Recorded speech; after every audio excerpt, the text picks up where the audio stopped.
This is Jim Semivan, and you are listening to That UFO Podcast. Hi, everyone, and welcome back to That UFO Podcast. My name is Andy, and I am joined again by a guest who was on just a few weeks ago. He is the president of the New Paradigm Institute, acclaimed civil rights activist and constitutional lawyer, Mr. Daniel Sheehan. Danny, welcome back. Thanks, Andy. It's good to be here. Listen, very popular guest, Danny. I don't have to tell you that, and I probably say that every time you're on. But there were so many questions we didn't get to last time. I had to try and get you back on ASAP to get through some of those because so many folks were enjoying the interview, disappointed we never got to too many listener questions. So this episode is largely dedicated to them. But I do think we have to start just with any updates you have on the UAP Disclosure Act 2.0 and where things are. Sure. Well, the two important points here. Number one, that there has been a tactical decision made by the Senate to reintroduce the exact same bill that was passed last year by the Senate. That's the original 64-page Schumer Rounds bill. There had been a number of proposed additions to it, potential pieces that might have strengthened it a little bit, some clarification of definitions, etc., that a number of us had worked on and proffered them to Schumer. Schumer and his staff accepted those, but Mike Rounds and his staff said, look, the simplest thing to do is to go right straight back to the House with the exact same bill that we proposed to make it perfectly clear that there's a consensus inside the United States Senate among Republican and Democratic leadership and all of the members, basically out of the 100 senators, that we got 90 of them to support this bill. And very importantly, that represents all of the various elements in factions that are interested in this whole disclosure process, all had consensus about how this should really be run. So Rounds said, look, let's just go right straight back to the House with the exact same bill so that we don't have a whole lot of new things to debate and we can focus on the House side. So that's an important tactical decision that has been made. And so that the language that is going to be proposed by the United States Senate to go into the National Defense Authorization Act in December is identical to the language that they proposed on the UAP or UFO Controlled Disclosure Act from last fall. Okay, that's number one. Number two, on the House side, there have been a number of individual bills that have been proposed. Robert Garcia, for example, the congressman from California, from LA, has proposed a specific standalone bill on the House side to assert and create this UAP Records Review Board. That's a very substantial portion of the Senate bill that was not accepted last year. Okay, so he has proposed a standalone bill to create such a review board with all the same details that he took out of the Senate bill.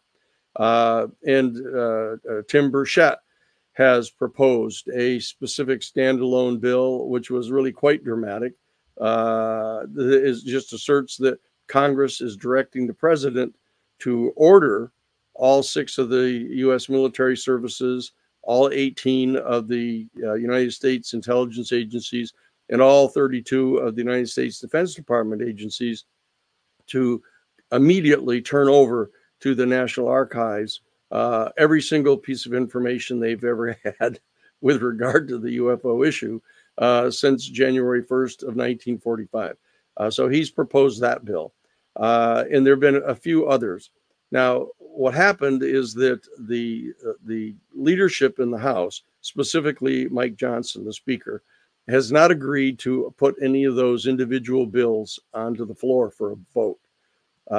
But what he did do is he had a discussion with Tim Burchett and apparently told Tim Burchett that if, in fact, Tim were to offer a standalone enhanced UFO whistleblower Protection Act, that that Johnson would then agree to allow that bill, standalone bill, to go to the floor of the House for a vote. And if he does that, if Johnson agrees to do that, then that bill will be passed by the House. And when the Senate bill comes over to the House, they would agree to put that additional piece from the House side into the bill. Now, that's a very important bill. This is one that has been drafted by the New Paradigm Institute at the request of the House of Representatives. It said, can you craft a comprehensive, enhanced UFO Whistleblower Protection Act, and let that be a standalone bill? So we did, and it's dramatically stronger than even the provisions for the protection of UFO whistleblowers that is in the Senate bill. So it's an additional positive piece of information, and that's extremely strong. And what we've proposed is that there be a unique set of protections, congressionally enacted protections, specifically for UFO whistleblowers, because this is such an extraordinarily important area of public policy that has been concealed from the Congress for over 80 years. And Congress has now determined that it is going to insist upon getting that information out of the executive branch agencies. And because this is such an important issue, we created a special set of protections for UFO whistleblowers. For example, we have proposed in the House side enhanced UFO Whistleblower Protection Act, we have insisted upon a private cause of action on the part of any UFO whistleblower who is retaliated against or threatened or intimidated in any way by any member, any employee of the United States government anywhere, that there will be a private cause of action that the UFO whistleblower has against that person in a federal district court, and can have their own private attorneys and can take depositions and go after that particular person. Okay, now that's an extraordinarily strong piece of legislation. And very importantly, we have proposed in that House bill that any person who is a defendant in such a UFO or UAP whistleblower lawsuit is stripped of any and all immunities. Each person who works for the federal government is instinctively and historically entitled to a certain amount of immunity because of the sovereign immunity that came over through the common law for the executive, for the king.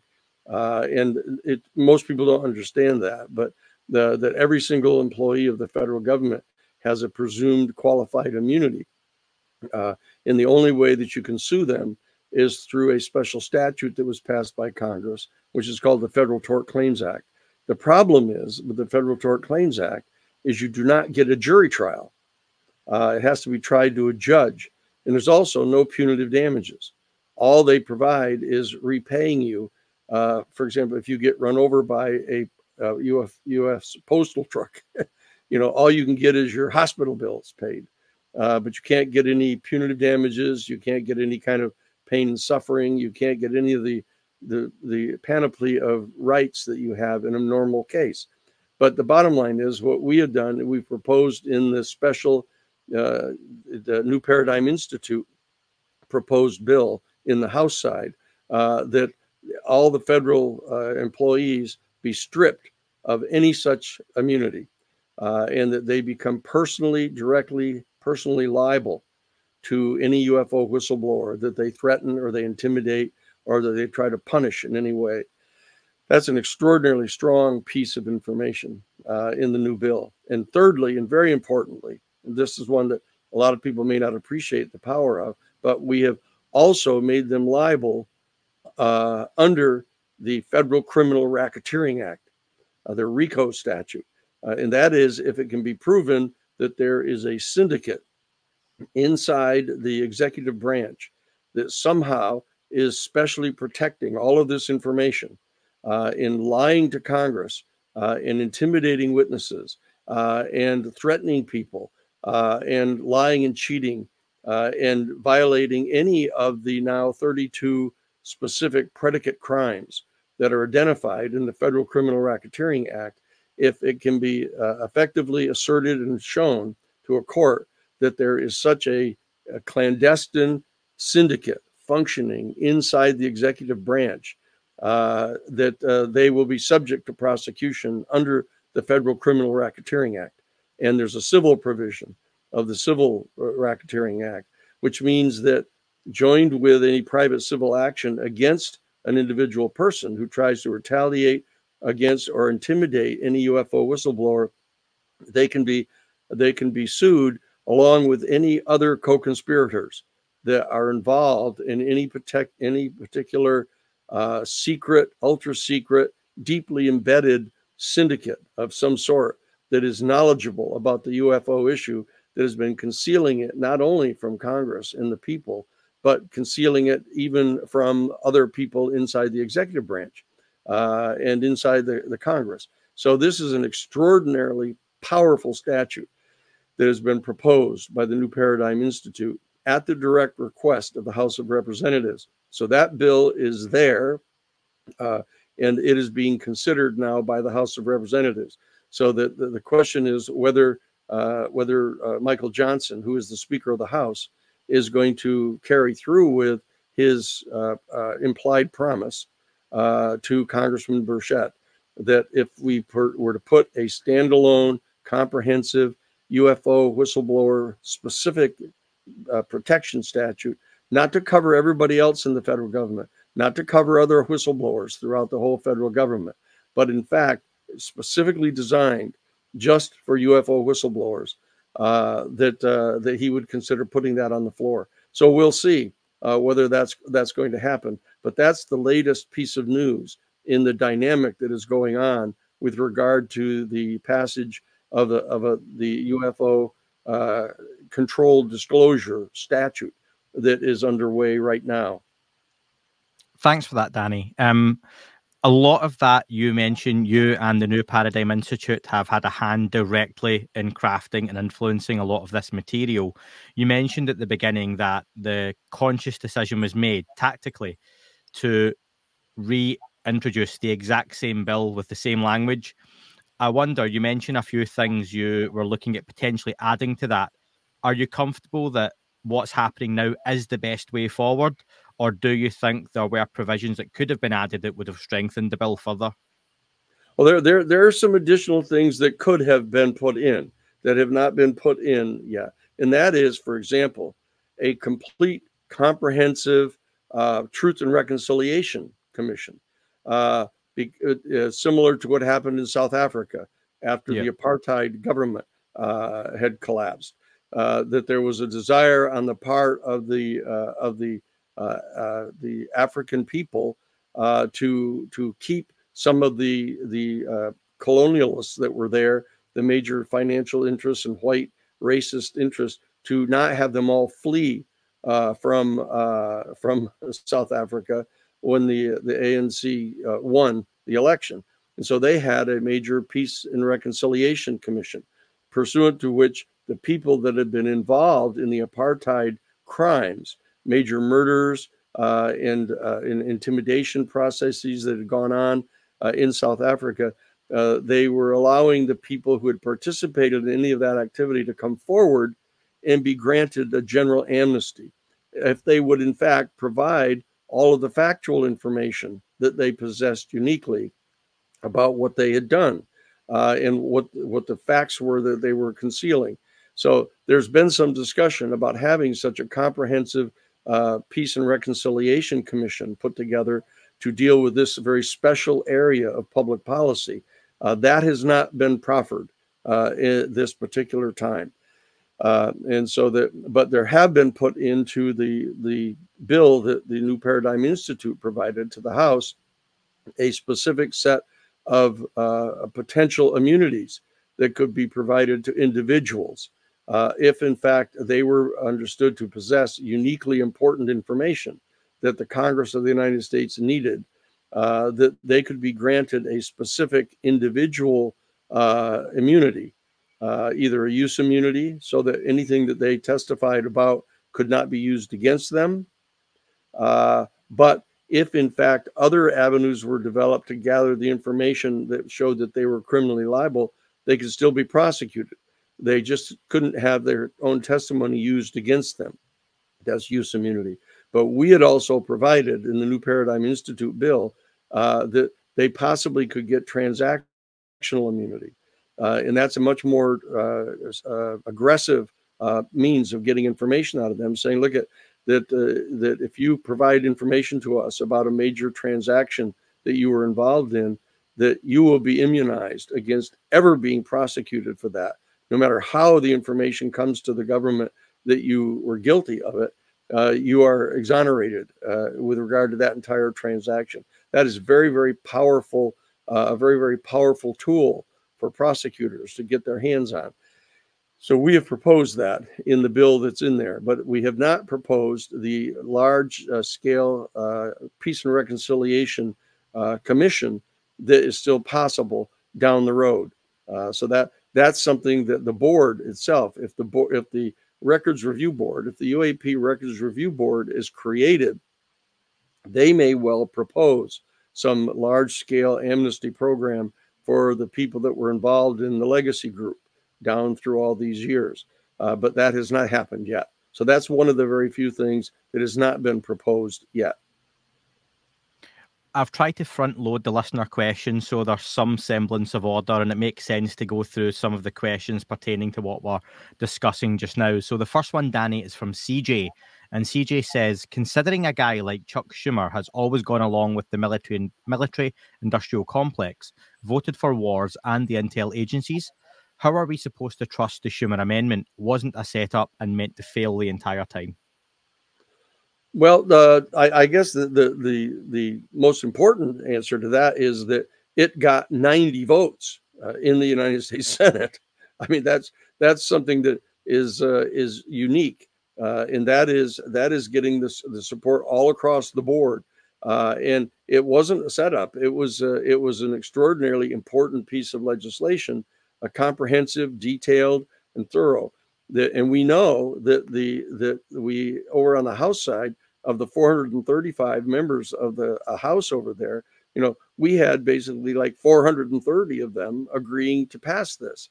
And it was specifically, we've talked about it in the past, it was Michael Turner, who is the Republican chair of the House Intelligence Committee, who comes from the 10th Congressional District in Ohio, which is where Wright-Patterson Air Force Base is, where we know the original crash at Roswell back in July of 1947 was taken to Wright Field.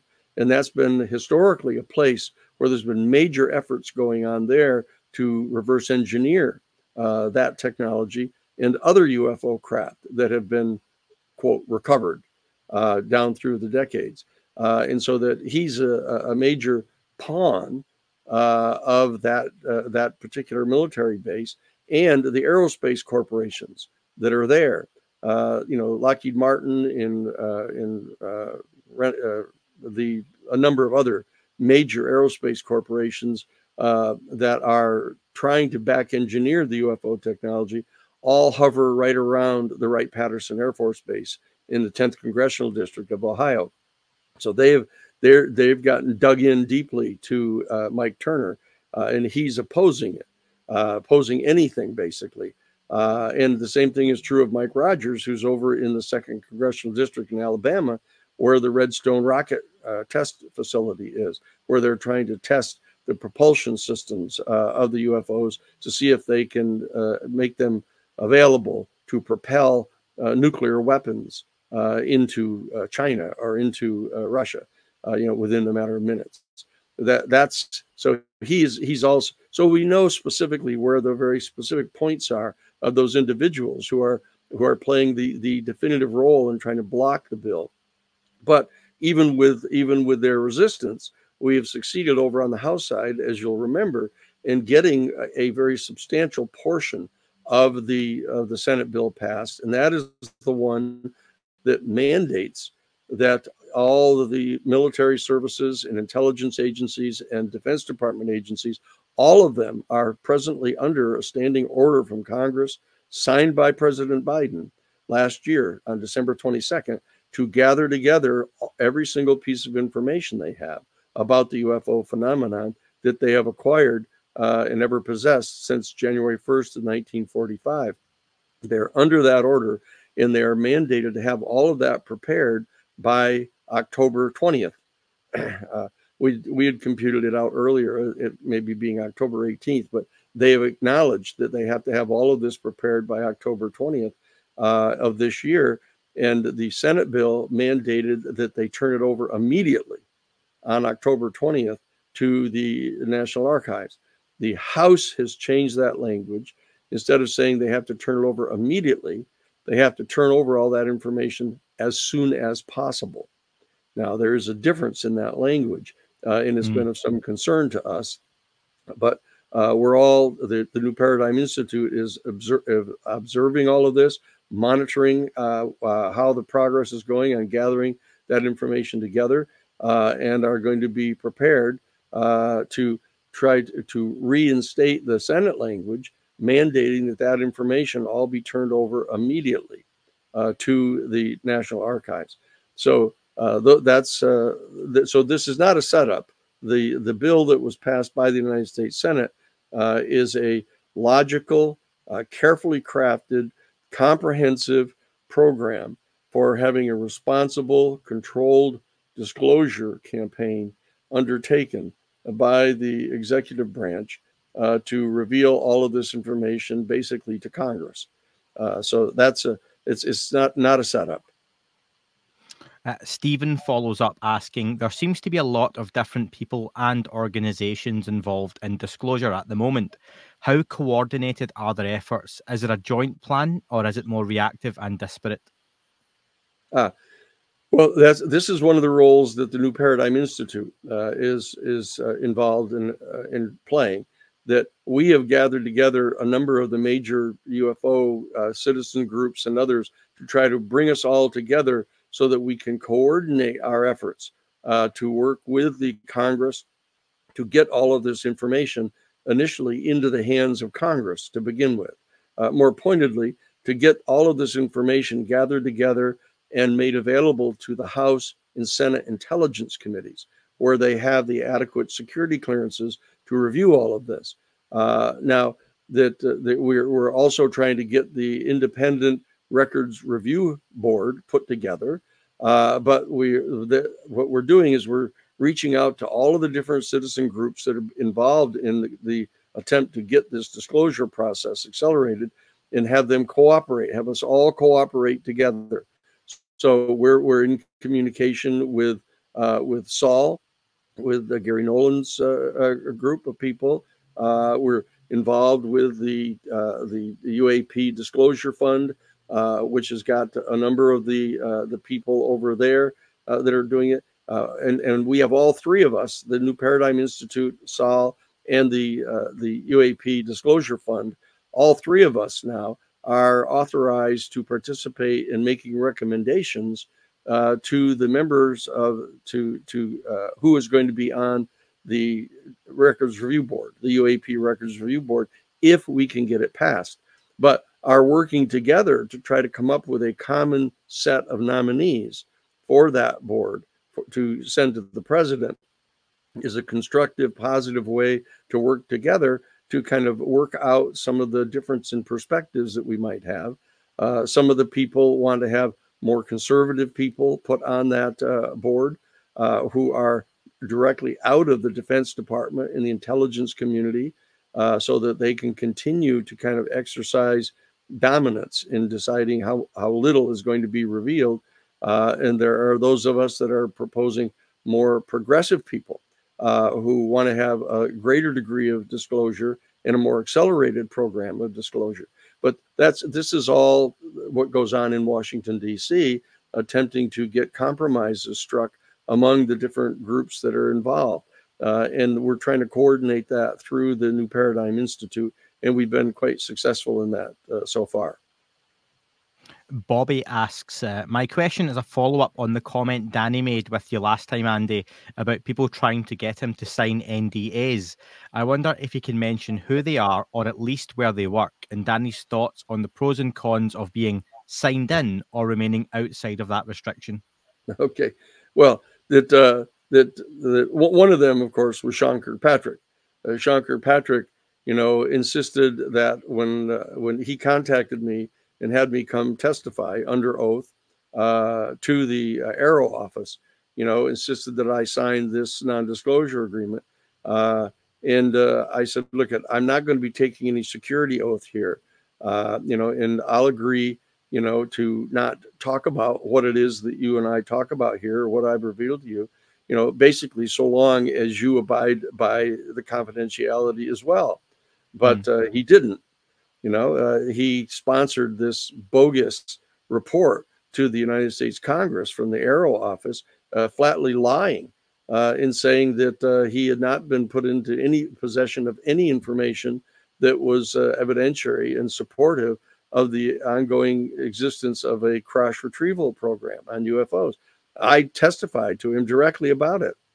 I gave him detailed information about the photos that I had seen in the classified portions of Project Blue Book, showing an active crash retrieval, UFO crash retrieval. Wasn't any doubt about what it was. And I gave him the names of the other people that had participated in crash retrievals. All they had to do was follow up on it.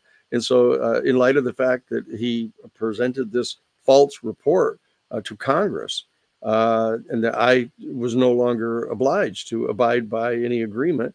And so I've spoken about it, and I've told people publicly what I gave him as information. And so I know positively that he is in possession, in the Arrow office is in possession of information directly evidentially supporting the existence of this UAP crash recovery program. And so the other people have said, look, I keep saying to people that have been involved in the legacy group, I keep saying, look, you people keep talking about wanting to avoid catastrophic disclosure. So what do you mean? What do you mean by catastrophic disclosure? Like what? What are you talking about? And of course they say, we can't tell you what would be catastrophic because it's classified. And unless you take a security clearance and agree to put yourself under the burden of being prosecuted for violating your security clearance, we can't tell you. And what I've said is I'm not going to do that. I'm not going to take a security oath because then if everything that I know, which is, I might add, quite considerable about this entire field, that anything that I would be trying to tell the American people about, they might assert that, oh, you only got that information because you had a national security clearance. And that is not true at all. And so I've refused to do that. But I can't tell you, I could tell you, but I'm not going to tell you, who the particular people were that kept on proffering this to me, that I should get a security clearance and that they could facilitate me getting such a security clearance.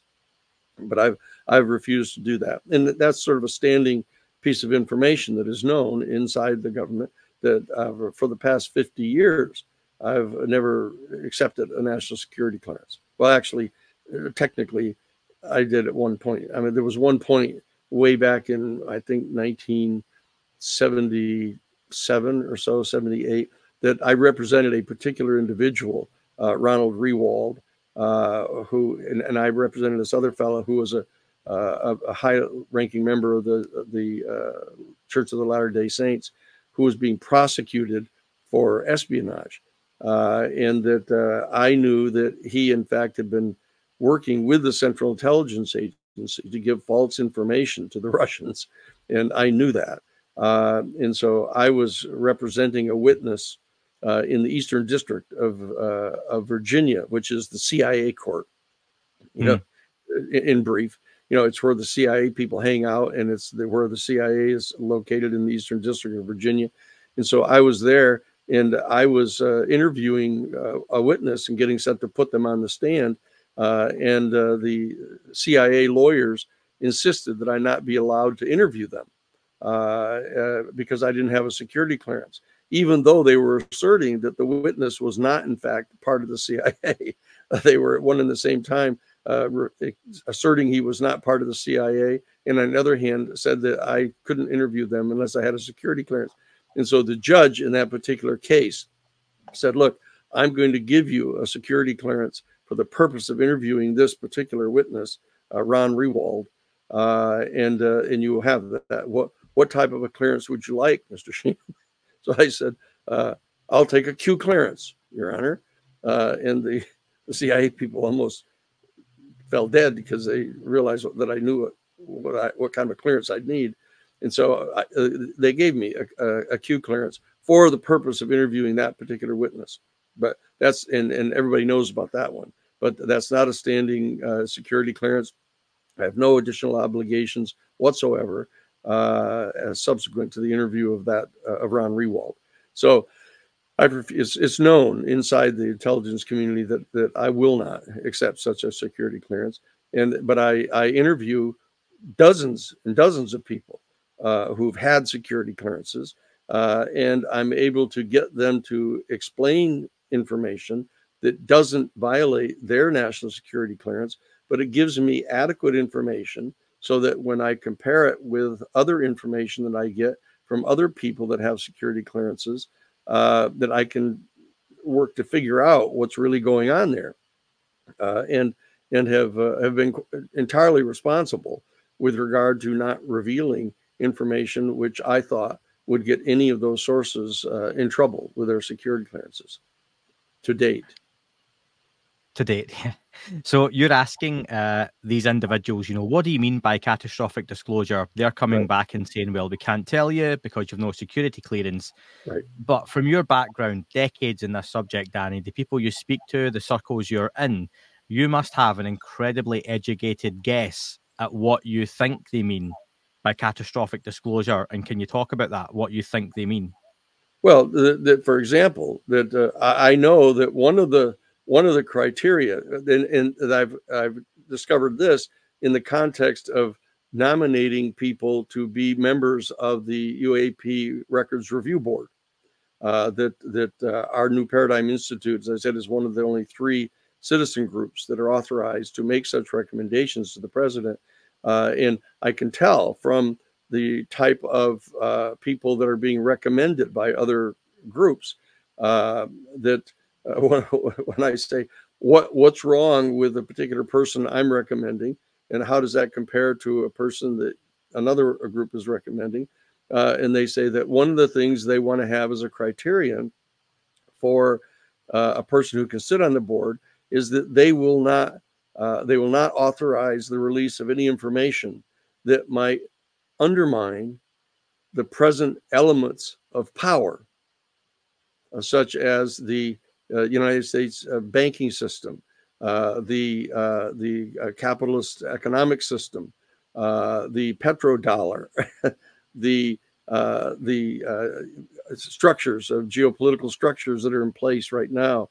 That, for example, the World Trade Organization, that allows major corporate lawyers to determine what nations are going to be fined for setting up environmental protection laws, and cutting into the profits of major oil corporations.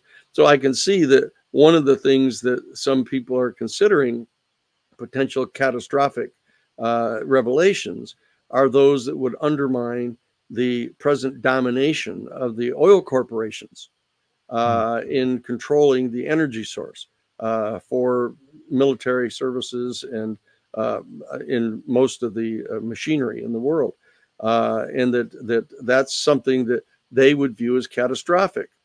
And it's analogous to, as I've mentioned in the past, when I was representing the New York Times in the Pentagon Papers case, one of the team of lawyers that was representing them, when we were confronting Whitney North Seymour, who was the United States Attorney for the Southern District of New York, who was representing the Nixon administration in trying to get an injunction against the New York Times to stop us from publishing the content of the Pentagon Papers. They kept insisting that, if there's things inside these documents that if it's revealed would be catastrophic to the national security of the United States. And I'd say, like what? And they're saying, well, we can't tell you what, and obviously what they meant was that the revelation of all the secrets of the lying and cheating and stealing and killing and murdering and drug smuggling that was going on the part of the CIA would cause people to withdraw their support for the Vietnam War. And they thought that it was in the national security interests of the United States to continue to prosecute the Vietnam War. And so that in their mind was a catastrophic result of the publication of all 47 volumes of the Pentagon Papers. Now, I didn't view that as being catastrophic to the national security of the United States, but in fact they did. And so that I need to maintain the ability to have an independent judgment about what I believe is truly might be catastrophic to the purported national interests of the United States. And I've always retained the authority to make that type of a decision. Now that makes people inside the national security state apparatus very uncomfortable, because they can't prosecute me for having a different judgment than they do on that. But those are some of the kind of things. Now, obviously, there are the additional issues of murders that may well have been undertaken under the veil of protecting this ultimate secret, that they know that there's an extraterrestrial civilization, that they know that their people are coming and going from our planet. They know that there are bases here on our planet, that they've known about these bases. They know where they are, and they've been refusing to reveal that information to Congress. And they may believe that revealing that they've known this for some time and have been lying to Congress about it, they may view that as potentially catastrophic to their credibility with Congress. But it's not catastrophic to the national security of the United States. They just have an extraordinarily unique and narrow, and I might point out erroneous understanding of what the true national security of the United States is. And I retain the right to differ with them on that. And that's why I won't accept a security clearance that has their standards as to what national security constitutes. But these are some of the kind of areas that I've gleaned over my many conversations with people from the legacy group that they think are catastrophic revelations. And I don't think so. And so that I think our national security will survive the public revelation of some of those kinds of information. And I certainly do not equate the financial interests of the petroleum industry and their stockholders as being completely concurrent with the national security interests of the United States. A really sensitive subject is the idea that people are killed, murdered, gone away by shadowy figures for having an involvement in the UFO topic. What I struggle with is what constitutes, and you would have to speak, I'm sure, broadly on this, the justification of someone being killed in the name of the UFO topic. Because if I look at yourself, Stephen Greer, Lue Elizondo, Christopher Mellon, you can add in James Fox, Jeremy Corbell, high-level documentary makers, researchers, any big names in this field. Why David Grush, I almost forget, you're coming out and talking, David Grush is coming out and talking. Aren't you prime candidates for that sort of thing? Or is there something else that constitutes someone being killed to keep this secret? Yeah, no. What it is that the places, the physical facilities where the UFO downed craft are taken, and the facilities where they're attempting to back engineer some of this technology, and the facilities where some of the bodies that have been recovered from these craft have been taken, and very pointedly where some of the live extraterrestrial people have been, where they've been captured and taken to some of these facilities. There is a rule that authorizes the use of lethal force to protect those facilities. to keep anybody from outside finding out about those facilities or penetrating those facilities. And what's happened is that those who are charged with the authority to utilize lethal force to protect these physical facilities have deemed themselves to be authorized to deploy lethal force off site in order to protect the secrecy of the activities that are going on at those facilities, which means that anyone who has taken a national security oath and promised that they will not reveal any of this information. Some of them have taken oaths which specifically provide for them being killed if they breach those particular agreements.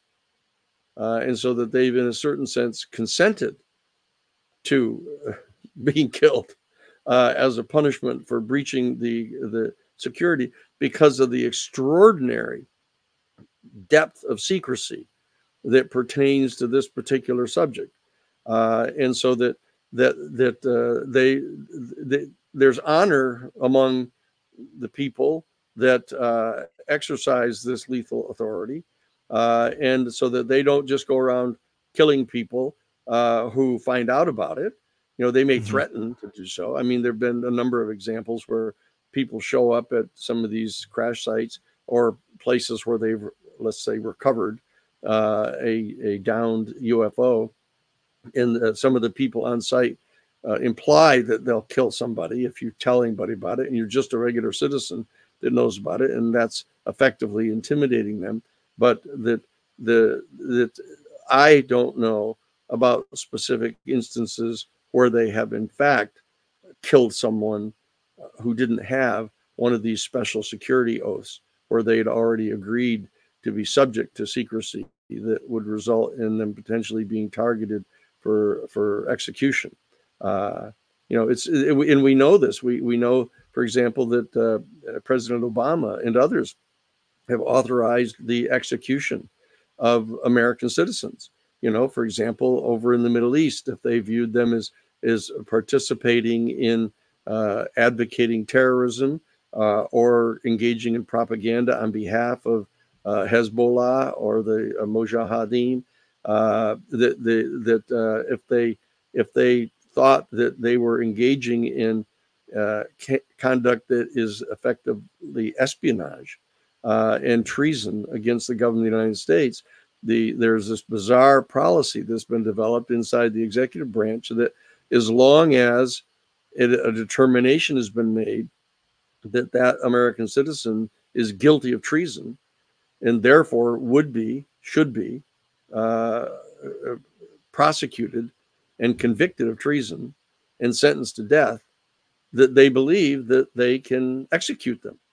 They don't have to wait for a trial. They don't have to wait for the due process of law, that they can assign a SEAL 6 team or a wet team, as they call them, to execute them. And they now use those drones to kill them. And we've experienced that. People now know that policy exists. Well, the fact of the matter is this policy has existed for this particular subject for some decades now, that they've garnered unto themselves the authority to execute people who have taken a special security oath to get access to secrets that are so deep and so sensitive that they will, in a certain sense, consent to being killed if they violate the security oath. And so the fact that program is in operation is one of the things that they view, I'm sure, to be potentially catastrophic information to reveal to the American people.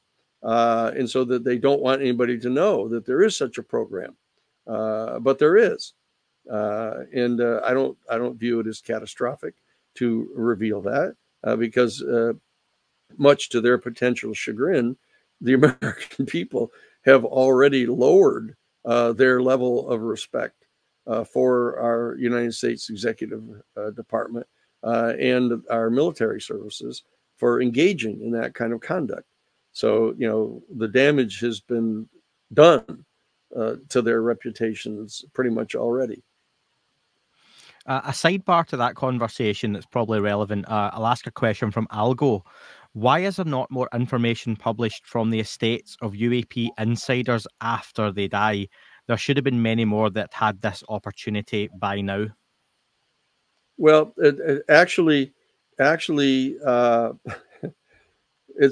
interesting. The people that have been involved deep in the legacy group are, as I've just noted, have agreed to take extraordinarily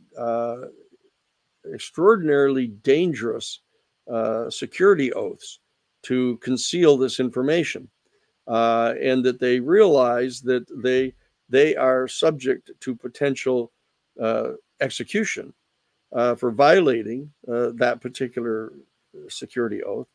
And the reality is that there have been instances where threats have been made not only to execute them if they violate their security oath, but to potentially execute loved ones of those people if they violate their security oath. Now that, in my opinion, has not been authorized explicitly and officially at higher and higher levels, but the kind of people that are operations people for these wet teams are inclined to make threats like that. And I've known of threats like that before because they would very much understand the same inference of the question is that, well, like if a person didn't, like they were dying of cancer or something, or they knew they weren't going to live very much longer, that they could say, well, I think it's more important to reveal this information to the world, even if they kill me. But they would, in fact, be deterred from doing so, even in their wills, or leaving this information afterwards around, because they are afraid of these people. The kind of people that participate in actually carrying out the executions pursuant to these programs have been hardened in a way that is almost beyond human understanding of how calloused and cold they are in carrying out these types of lethal operations. I've met a number of these people, and so I know that the kind of training that they've been put through, and so that they constitute a very real threat to the lives not only of the people who've taken these unique oaths, but to the families and loved ones of these people. And those are very effective threats that can be made. Question from Joe. He asks, do you think that the release of Lue Elizondo's book will capture the American public's attention in such a way that disclosure becomes an election issue? And I'll just expand on that, Danny, that obviously Lue Elizondo's book is due out in about 2 weeks from now as we record this. There was a leak online last week where basically the full book appeared online due to a publisher's error. I don't know if you've had a look at any of that or the previews, if you can talk on that. Well, apparently there have been a whole bunch of pages released. I don't know, 60 pages or something like that. Somehow have gotten released. I've gotten some information about those. And the people who are hostile to Lue and have been hostile to Lue, ever since he came forward, they've jumped on some of the particular pieces of information there that they interpret as negative admissions on the part of Lue.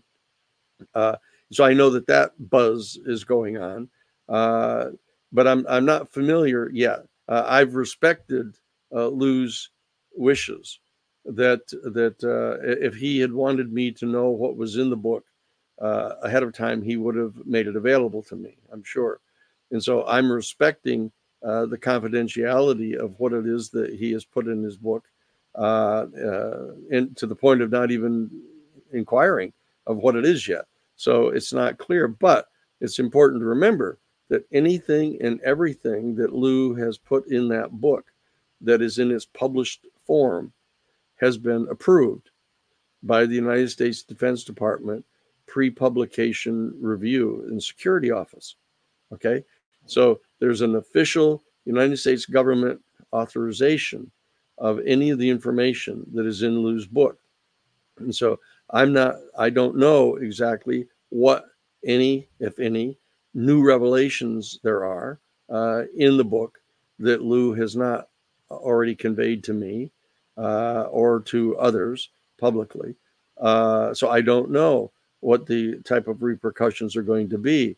I do know that whoever it is that got a hold of some of the pages, I don't know how they did, but however they got them and they've revealed them, may have intentionally leaked portions of the book that they view to be potentially negative about Lue. So there may be a lot more in the book that is very positive, not just about Lue, but about revealing additional secrets that have been cleared by the Defense Department. But I don't know yet. I don't know. But I do know that there's going to be a fairly well-financed book tour that Lue is going to be undertaking, that the publishers are financing that. So he's going to be going to a number of major cities. And I dare say that those book signings are going to be very well attended. We're in the process at the New Paradigm Institute, to potentially follow up on some of those appearances that Lue has around the country. We're organizing Citizens for Disclosure, in virtually all of those districts. We have Citizens for Disclosure teams set up now in 43 states of the 50. And so in those states where he appears, we have teams that are in place to potentially follow up on his appearances, and we will of course get copies of his book when it's published, so that our people will be familiar with what's in the book and can continue to share that information with people in the public. So we'll see how effective this is going to be. Maybe we can help out, or I can help out when you look at that internationally, because I know Lue will probably be doing something over in the UK as well, a month or two after the book comes out. So we can talk about that. Yes. It sounds less sinister than it may actually be, that there is a premium option for some publishers where if you're signed up to their club, you can access books early. And it seems to be as easy as the click of a button as to whether that should be allowed or not. Sounds like this shouldn't have been, and it was for a short time. Same with the preview of the book, that's a Google functionality, and a preview of the book also leaked, which was the first so many chapters. It does look like a full copy ended up online. Similar to yourself, I've stayed away from it. I did speak to Lue, and he said for transparency reasons, he would never stop anyone talking about it if they had read it, because that goes against his kind of message, which I can appreciate that. I know some folks have talked about it online, but if folks are wondering why I've not gone into it in more detail, and Danny said the same, Lue put a lot of work and effort into that. So I'll wait the couple of weeks until it comes out, and I'm sure there'll be a lot of time to pick over the bones of it then. But yeah, it'll certainly be interesting, and no doubt kick off a lot of discussion points. Moving on then, I want to ask a few more questions that may move into, if we've kept our feet grounded so far, I think we've slowly ramped up. It gets a little bit ungrounded and a bit more woo and speculative, as some people would like to call it. Question from Randall. He says, can Danny tell us more about the Luciferian temptation and how it specifically ties into the UFO UAP phenomenon? The Luciferian temptation. Let's try to unpack what I think the point of the question is. There's been an awful lot of activity inside the kind of fundamental Christian fundamentalist religious community, attempting to characterize the whole UFO phenomenon as being demonic. I've mentioned that that I interviewed a fellow on his deathbed, Albert Stein, who was a member of Project Blue Book, and he himself harbored this type of bias, thinking that the live extraterrestrial being that he was allowed to see at S4 with his commander in Project Blue Book, he thought it was the being was demonic, and he refused to go near him because he was afraid of it, and refused to believe what the extraterrestrial being, the EB, the extraterrestrial biological entity, was saying about who he was and where he was from, and the relationship that he had with a phenomenon in the universe that we would tend to consider to be God, which the EB said is very different than you think it is. This Albert Stein just didn't believe him, and so he never told anybody about it, that he'd even been there and seen the being, until he was on his deathbed when he called me and revealed this to me. And so I know that there is this meme that's going on inside the Christian fundamentalist community that deem this entire issue of UFOs and extraterrestrial beings, etc., to be demonic, because it somehow undermines, in their mind, it undermines the uniqueness of Jesus Christ as the savior for this particular planet and for our Homo sapien species. Let me say as sensitively as I can that I find that to be a reductionist understanding of theology. That it is not a sophisticated understanding of what the entire realm of theology is all about. Now, and I say this as a person who had, after completing college and law school and practicing law for a number of years, ended up going back to Harvard Divinity School to actually study about these things, and I've done that, and so that this entire area of what the relationship is between things that we believe to be theological as a human family, and the issues that are salient to the UFO issue and the extraterrestrial beings that are perceived by many to be extra dimensional.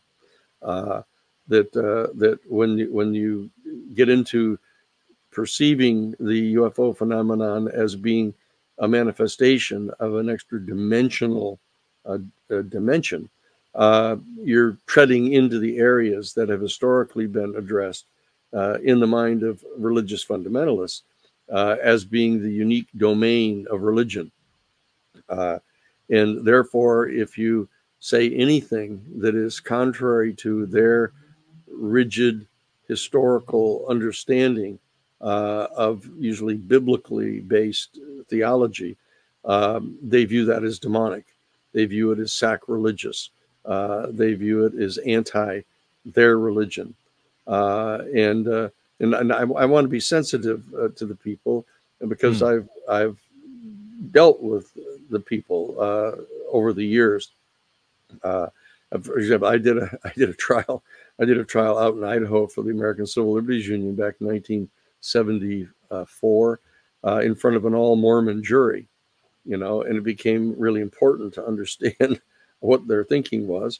And I've dealt with virtually all 54 of the major religious denominations in the United States when I was general counsel at the United States Jesuit headquarters in their social ministry office. So I'm aware of all of these things.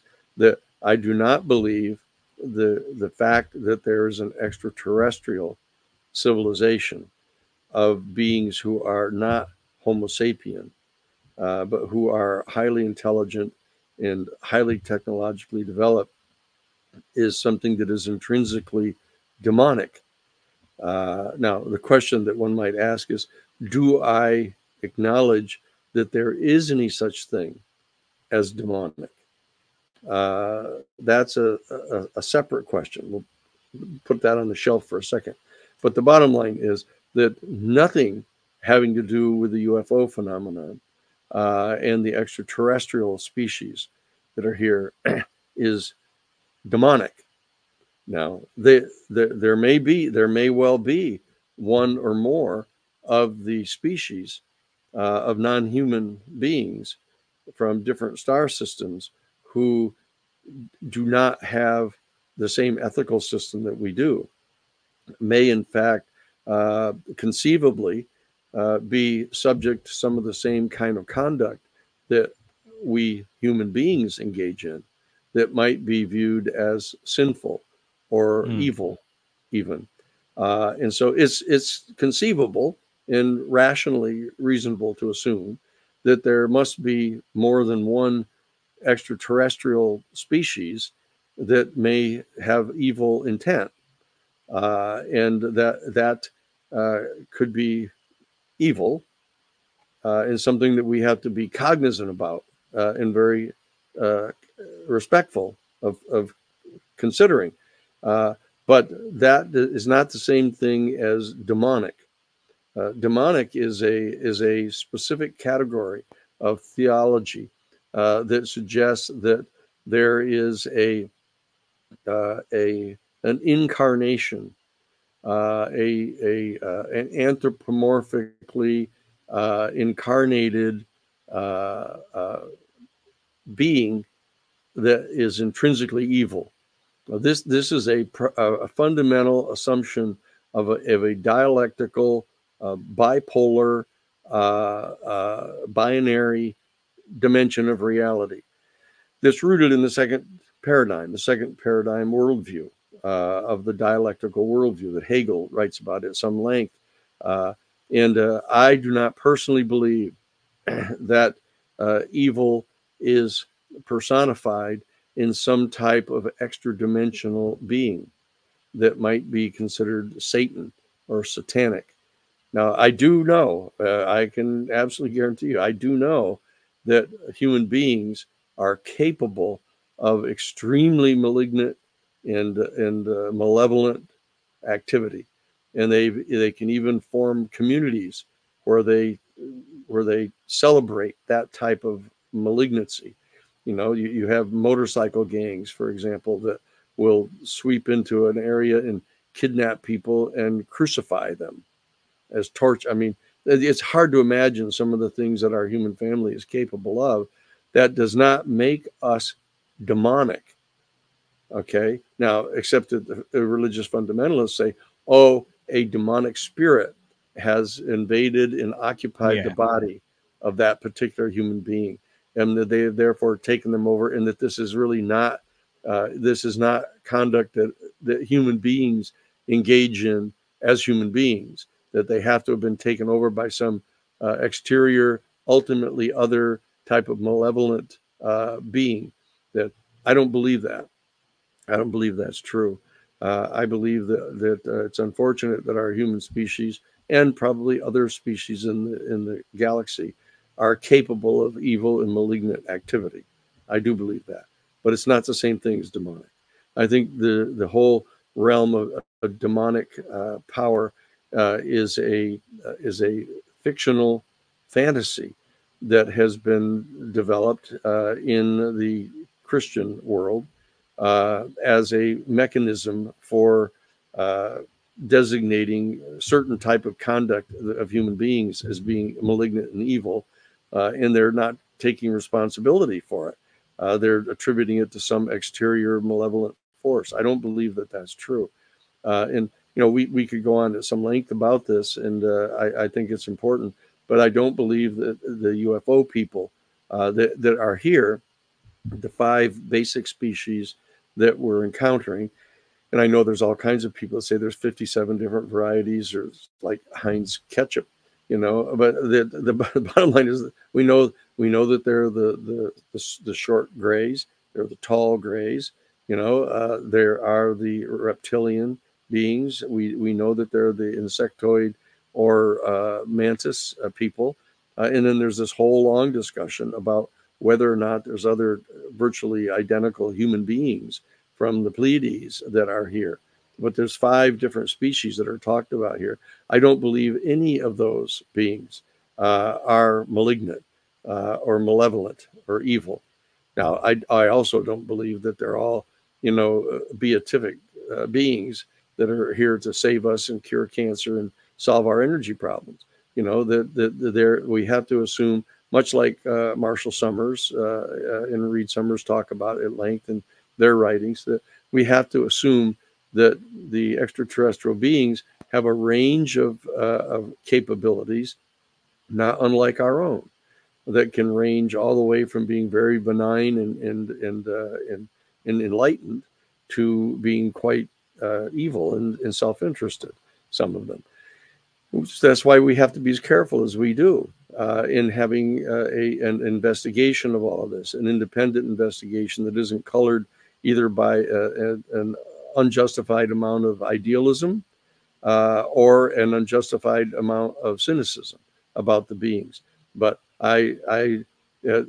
one thing that's known about the Jesuits, I think, in our more recent incarnation under Pedro Arrupe, since 1962, that the entire Jesuit order, the Society of Jesus inside the Catholic Church, is designed to try to modernize and update people's understandings of theology, and that the people who are religious fundamentalists, Christian fundamentalists, view the Jesuit order as being anathema to their particular theological views. My opinion is that the Jesuit order views the fundamental religious fundamentalism as being less than fully informed and not an adequately sophisticated understanding of the subtleties of metaphysics and the relationship between human intention and the manifestation of the material world, to state it flatly, so that I'm not setting up any kind of a confrontation between the Jesuit order and the fundamentalist religious community. But the fact is that we have different points of view on this, and therefore we should all be allowed to express our own view. But I think that it's extremely dangerous to be attempting to characterize people who are extraterrestrial beings, and I use the term people. I mean, I believe that they're conscious, sentient beings with souls, just like we human species, and that it is a disservice to our future relationship with all of them to project onto them this concept of being demonic and therefore Luciferian. No, I appreciate that answer. It was detailed, but it explained a lot. So thank you. And just to expand on that idea of those beings and those 5 types of beings, Yes. A question from Cami: if Danny has the belief that any of these ETs are future humans or some variant of that, how far in time from being them are we? Does he think? No, I think this is a much discussed and a perfectly rational potential theory with regard to some of these beings. It's absolutely clear that if we do not destroy ourselves here on our planet through a thermonuclear war or through the consequences of physically contaminating our planet to the extent of ruining our climactic organic system on our planet, and so that our species fails and becomes extinct. As long as that doesn't happen, it's clear that we're going to reach a point in time when we're able to fly off our planet, to go faster than the speed of light, to reach other star systems, and we're going to be able to populate the galaxy with human beings. And it's therefore possible that in the future we will in fact reach out and populate other planets and potentially other star systems within our galaxy. And it is possible that at some distant point in the future we will achieve insight into the issue of time, that we will be able to get outside of the 4th dimension of our four-dimensional universe, and potentially move in time. There's a lot of scientific information about that, and therefore it is conceivable that human beings in the future, from some other star system, populated human culture, could actually figure out how to travel back here. And we may well be in a physical form by that time that has evolved beyond Homo sapien to be the next, or even the next and next incarnation of our species. That we've evolved from, Homo erectus, from Australopithecus to Homo erectus to Homo sapien, and we will continue to evolve teleologically in that way, and so that at some future point in the distant future, we may well have evolved into a physical form that is like either the mantis people, or the tall grays, or even the small short grays. Is possible. And so that it's one of the theories that's on the table that is being examined by the New Paradigm Institute, and it's a viable issue. Myself, I think that the following the doctrine of Occam's razor, it's a very simple set of logical assumptions that what we're dealing with, however, are species that have evolved on other planets within our galaxy, that they come from planets, though comparatively rare, that are like our planet Earth, that are capable of gestating life. And they gestate life, and the life evolves teleologically into higher and higher levels of complexification to generate sentient, intelligent, reflective beings, such as human beings, and we're encountering them. It's a perfectly logical, kind of minimal understanding of what it is we're dealing with here. And I think that that's the one that we need to deal with first, and get that understood as thoroughly as we can, and have as clear a set of diplomatic relations and communications with these sentient, organic, evolved beings in our galaxy, but we need to keep open to additional supplemental data that might indicate that we are, if we haven't already, that we may at some point in time encounter, time traveling human beings that have evolved to a next stage of biological evolution and have traveled back through time to communicate with us in some way, very much especially warning us to get rid of our thermonuclear weapons.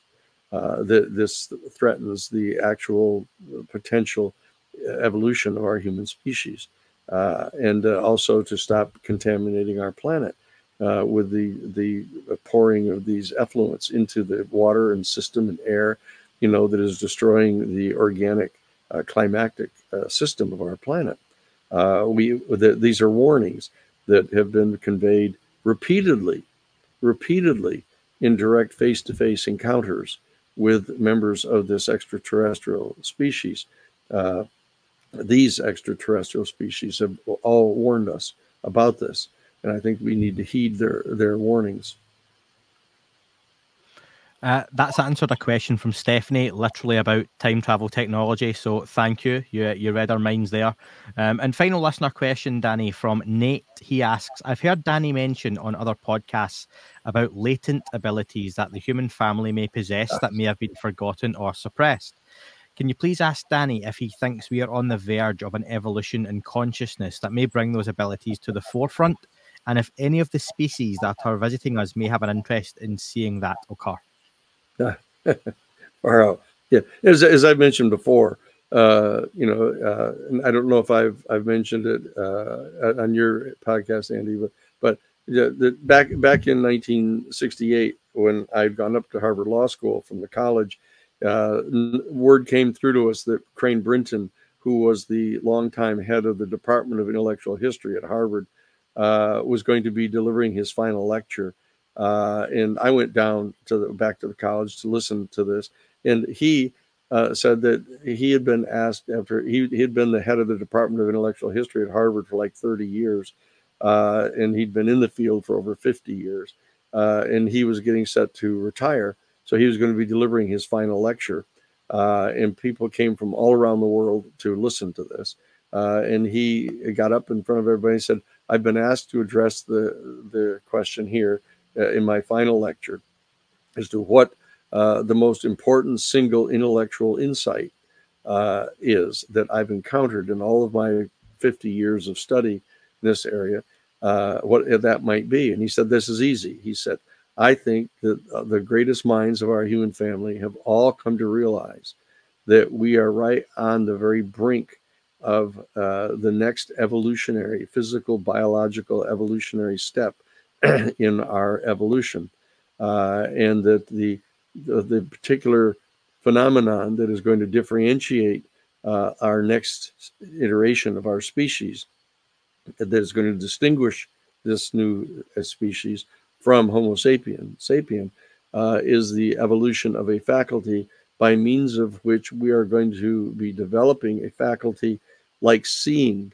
or hearing, that is able to directly and immediately experientially encounter a particular vibrational frequency that's like light or sound. And that light, for example, has generated a tractor force on our biological evolution of life forms on our planet that has actually raised up into full physical manifestation the eyeball of being able to directly and experientially encounter a particular vibrational frequency of light.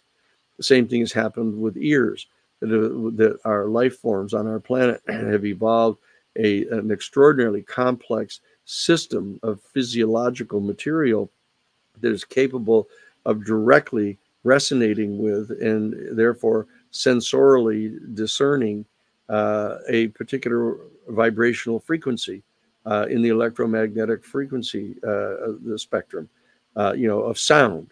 He says, "I think another thing is happening right now, that our human species is developing a new faculty, a sixth sense, as it were, that is able to directly and experientially encounter and discern and communicate directly to us experientially, not conduited through any kind of intellectual analysis or analytical scheme, but in fact a direct sensorial experience of accessing the vibrational frequency that bonds together every single ultimately irreducible integer of matter in the entire physical universe into one unified harmonic whole.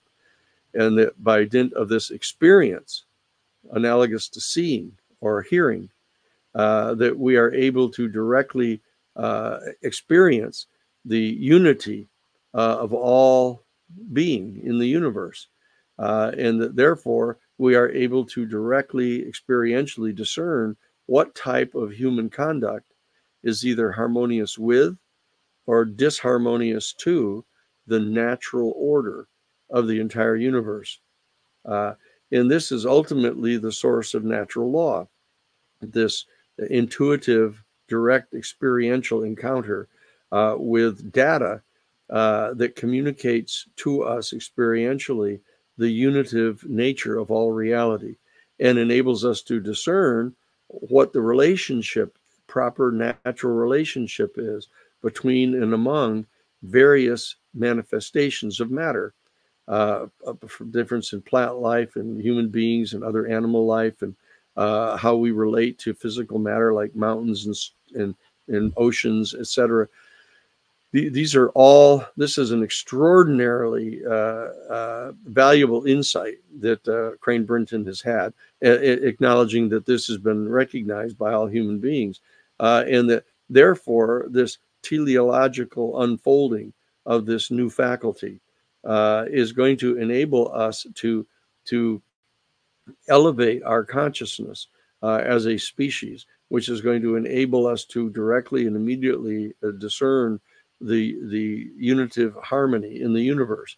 And if we are willing to follow this and what we might view as being intuitional, to follow this and help this inform us as to what type of policies to have as a collective community, and what kind of principles to enunciate as to how we might comport our conduct individually and collectively in harmony with the natural order of being in the universe.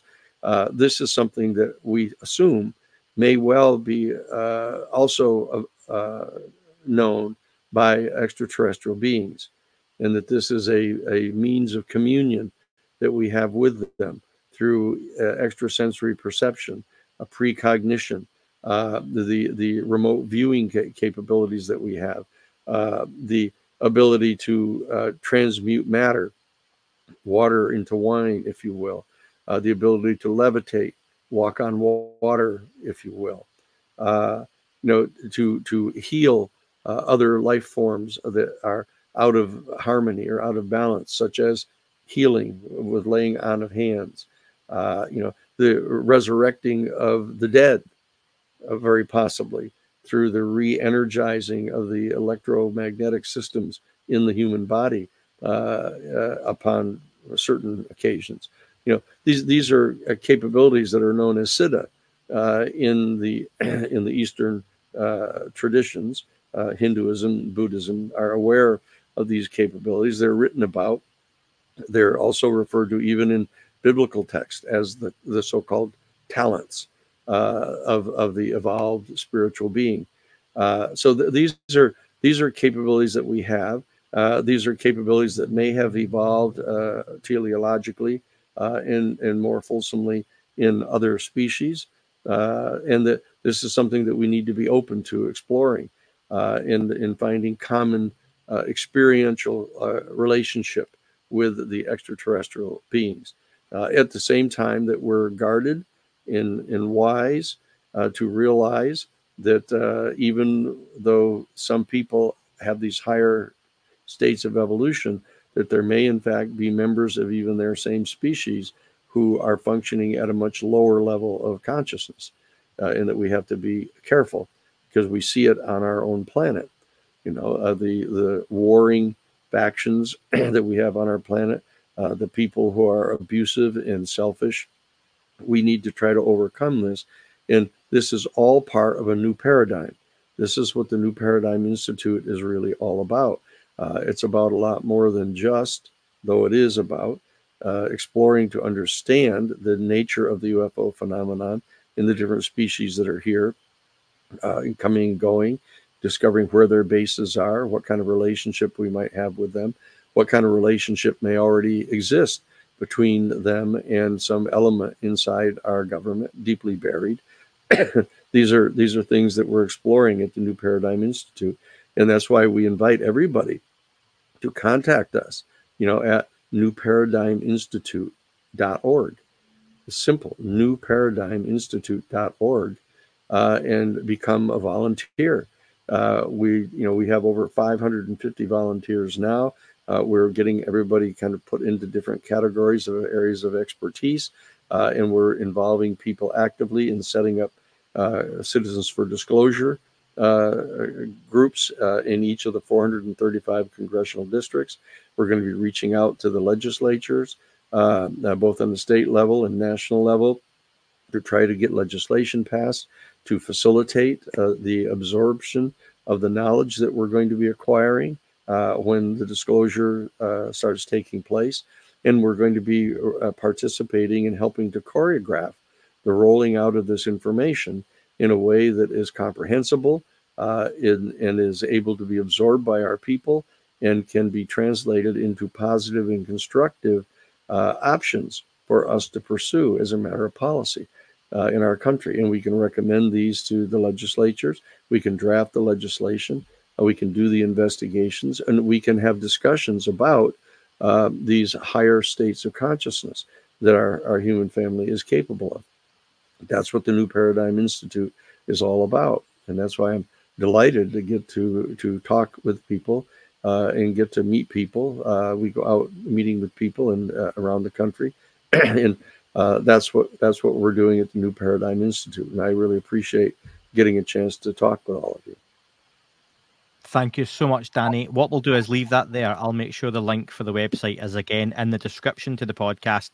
Thank you so much for your time. Thank you, everyone, from sending through your questions. Been greatly appreciated. Sorry we didn't get to them all this time. Danny doesn't have a full day to spend with me, but we will get him back on in the near future. So, Danny, thank you very much again.